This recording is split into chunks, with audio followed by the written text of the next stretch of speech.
Je fais des bilans par biorésonance, c'est-à-dire que avec un appareil qui s'appelle le Physioscan, je vais sonder les réalités vibratoires du corps humain.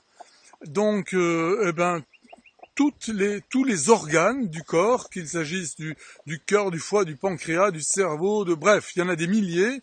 Eh bien, je pourrais vous faire 1000 scans et aller sonder donc l'état fréquentiel de ces organes. Un jour, j'ai une de mes patientes qui me dit, voilà Francis, j'étais à une foire du bien-être, une foire bio, le bio et bien-être, ça s'appelait, et il y avait un homme qui faisait une animation autour du môme. Elle me dit, je reviens avec un petit gadget, j'aimerais que vous me disiez ce que vous en pensez. Je lui dis, je sais pas, je n'ai pas de compétences. Elle me dit, si, il paraît que cet appareil est capable d'interagir immédiatement dans nos fréquences. Je lui dis, écoutez, on va voir si vous êtes sous mauvaise influence. Par exemple, il se trouvait qu'elle était électrosensible. Alors je lui dis, écoutez, on va allumer le téléphone dans la pièce, on va mesurer avec le Physioscan l'état de réceptivité de votre corps, et sans le môme, et ensuite nous vérifierons comment réagit le corps en présence du môme, et nous ferons un bilan comparatif avec le Physioscan. C'est ce qui s'est passé, et j'ai eu l'incroyable surprise de voir que de voir ce môme, l'a protégé, rééquilibré, réajuster ses fréquences. C'était les fréquences des noyaux des nerfs crâniens, je m'en souviens, de plus de 70%, ce qui est énorme.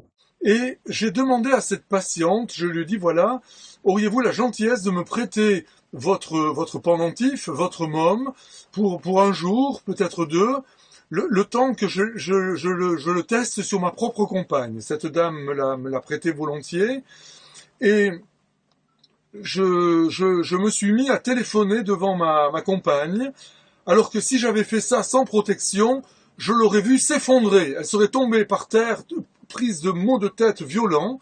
Là, j'ai pu téléphoner, enfin, j'ai quand même pris des précautions, hein. Je me suis mis à 20 mètres d'elle, puis je me suis rapproché, et etc. Et pour réaliser que nous pouvions téléphoner en sa présence et elle n'en subissait aucune nuisance. Donc ça, c'était un grand étonnement. Et je lui ai dit, écoute, si je peux te téléphoner, donc si je peux téléphoner en ta présence, il est probable que tu ne ressentes pas les nuisances des téléphones des gens qui sont autour de nous. Acceptes-tu qu'on aille un soir au restaurant et au cinéma? Figurez-vous que nous avons tout fait dans la même soirée, tellement on avait du temps à rattraper. Nous sommes allés au restaurant et au cinéma dans la foulée, et quand nous sommes rentrés dans ce cinéma, il y avait tout le monde sur son téléphone. Je me disais, c'est comme si on traversait un champ de bataille, elle va s'effondrer. Que dalle, elle a résisté donc grâce au môme, elle avait ce môme sur elle-même comme un placard là, et ça a été une révélation, voilà. Non seulement j'avais pu expérimenter avec mon appareil, mon Physioscan, que le môme restaurait, en tout cas augmentait les champs vibratoires de 70% dans le cas de ma patiente, mais j'avais aussi en situation l'exemple de ma compagne qui pouvait faire comme si de rien n'était alors qu'elle était électrosensible.